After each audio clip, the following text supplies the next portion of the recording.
Bismillahirrahmanirrahim. Assalamualaikum warahmatullahi wabarakatuh. Jadi tujuan saya membuat video ini untuk memenuhi tugas mata kuliah Financial Technology, di mana saya akan mempresentasikan hasil artikel yang telah saya buat.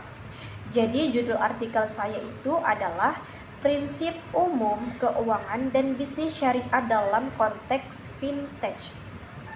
Nah, metode yang digunakan dalam artikel ini adalah metode kualitatif dengan pendekatan studi kepustakaan. Nah, sumber data yang didapatkan itu dari jurnal akademik, fatwa Dewan Syariah, serta publikasi resmi terkait keuangan syariah dan perkembangan financial technology atau fintech. Nah, analisis dilakukan secara deskriptif dan analitis dengan menguraikan konsep dasar keuangan syariah, kemudian mengaitkannya dengan karakteristik dan praktik dalam konteks fintech. Nah, pendekatan ini bertujuan memberikan pemahaman konseptual yang sistematis tanpa melakukan pengujian empiris. Nah, pembahasan pada artikel ini terdapat 4 poin, di mana pada poin pertama itu membahas mengenai konsep dasar keuangan dan bisnis syariah. Nah, keuangan dan bisnis syariah adalah sistem ekonomi yang berlandaskan hukum Islam. Sistem ini tidak hanya berfokus pada keuntungan saja, tetapi juga pada proses transaksi yang adil, transparan, dan juga bertanggung jawab.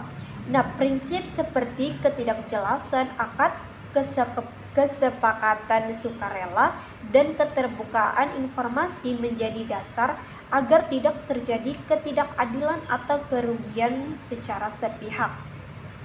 Nah, dengan demikian, orientasi keuangan syariah mencakup aspek etika sekaligus aspek ekonomi. Nah, pada poin kedua itu membahas mengenai karakteristik dan pengembangan fintech. Nah, fintech merupakan inovasi layanan keuangan berbasis teknologi digital yang menghadirkan kemudahan, kecepatan, dan efisiensi dalam transaksi. Nah, melalui platform digital, hubungan antara penyedia dan pengguna layanan menjadi lebih langsung dan juga praktis.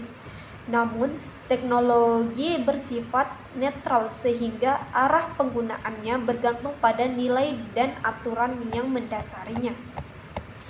Nah, pada poin ketiga itu membahas mengenai prinsip syariah dalam praktik fintech.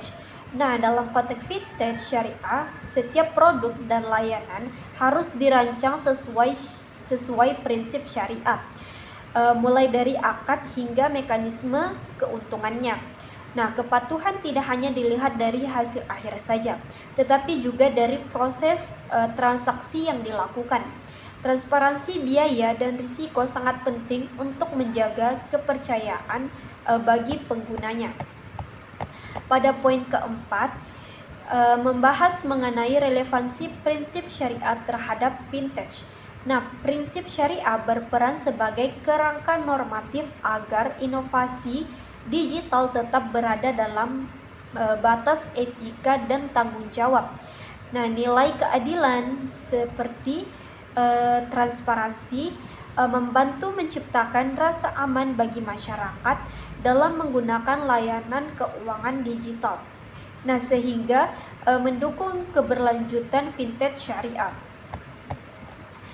Nah, jadi kesimpulan dari materi yang telah saya jelaskan tadi itu, di mana secara umum prinsip keuangan dan bisnis syariah memiliki peran penting dalam perkembangan fintech. Mengapa demikian?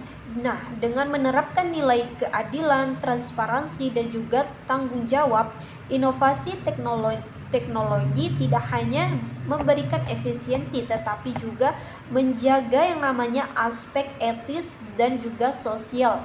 Nah, oleh karena itu, integrasi antara prinsip syariah dan fintech menjadi langkah strategis dalam membangun sistem keuangan digital yang adil, stabil, dan juga berkelanjutan. Mungkin itu saja penjelasan dari materi artikel yang telah saya jelaskan. Kurang dan lebihnya mohon dimaafkan. Wabillahi taufik wal hidayah. Wassalamualaikum warahmatullahi wabarakatuh.